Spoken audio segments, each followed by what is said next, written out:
यशस्वी जयस्वालची team मध्ये वापसी झाल्यानंतर आता अभिषेक शर्माला टीमच्या बाहेर काढलं जाऊ शकतं का?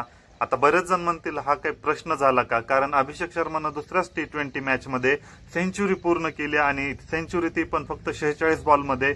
यामुळे अभिषेक शर्माचं नाव सगळीकडे चर्चेत आहे. अशामध्येच अभिषेक शर्माला बाहेर बसवण्याचा पण कोणी विचार करू शकणार नाही, बरोबर? असंच अनेक जणांना वाटत असन, परंतु असं नाही. तुम्ही बघितलं असेल की पहिल्या 2 मॅचसाठीच यशस्वी जयस्वाल, शिवम दुबे आणि संजू सॅमसन हे खेळणार नव्हते आणि 2 मॅच नंतर ह्यांची टीम मध्ये वापसी झालेली आहे.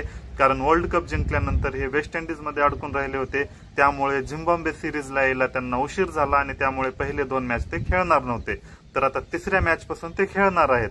तर याचाच अर्थ की तिसऱ्या मॅच साठी यशस्वी जयस्वाल अवेलेबल असणार आहे आणि आपल्याला पण माहित आहे की यशस्वी जयस्वाल हा ओपनर आहे.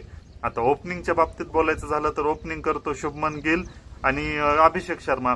आता यशस्वी जयस्वाल आल्यानंतर शुभमन गिल किंवा अभिषेक शर्मा या दोघांपैकी एकाची तर जागा जाणारच आहे. जर असं नाही झालं तर मग यशस्वी जयस्वालला बाहेर बसावं लागेल.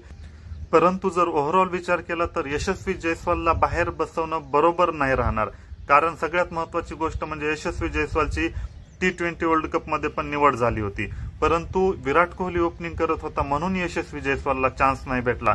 परंतु विराट कोहली जर ओपनिंग करत नसता तर नक्कीच यशस्वी जयस्वालला चान्स भेटला असता, हे आपल्याला पण माहित आहे. आता ठीक आहे, विराट कोहली होता म्हणून यशस्वी जयस्वालला नाही घेतलं हे समजू शकतं, परंतु आता फक्त अभिषेक शर्माने एकच सेंचुरी केली आणि त्यानं 2च मॅच खेळलेले आहेत, त्याला खेळून यशस्वी जयस्वालला बसवणं आता हे योग्य वाटणार नाही, बरोबर?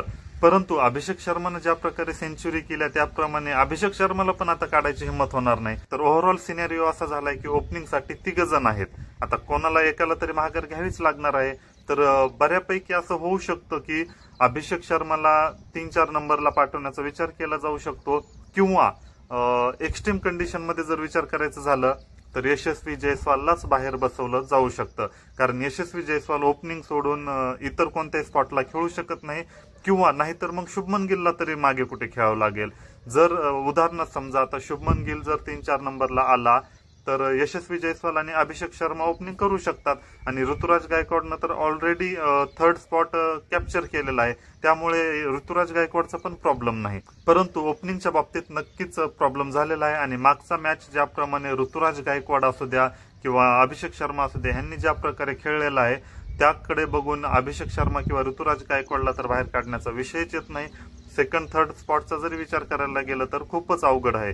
आणि फक्त आता यामध्ये कसं संजू सॅमसनची जागा फिक्स होऊ शकते, कारण ध्रुव जुरेलनं पण एवढा काही चांगला परफॉर्मन्स केला नाही तर संजू सॅमसनला त्याच्या जागी घेतलं जाऊ शकतं. परंतु फक्त प्रॉब्लेम आहे ओपनिंगचा. हे सगळ्यात महत्वाचं म्हणजे शुभमन गिल जर कॅप्टन नसता तर मला तर सगळ्यात जास्त धोका त्याच्या स्पॉटचा वाटतोय, कारण यशस्वी जयस्वाल फॉर्म मध्ये आहे, अभिषेक शर्माने ज्या प्रकारे सेंचुरी केली तो पण फॉर्म मध्ये आहे आणि ओव्हरऑल बघता शुभमन गिलच फॉर्म मध्ये नाही.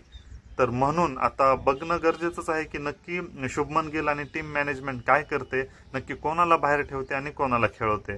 तुमच्या म्हणण्यानुसार यशस्वी जयस्वाललाच बाहेर ठेवून अभिषेक शर्मा आणि गिललाच ओपनिंग करू द्यायला पाहिजे का नाही? तुम्हाला काय वाटतंय? कॉमेंट करून नक्कीच सांगा.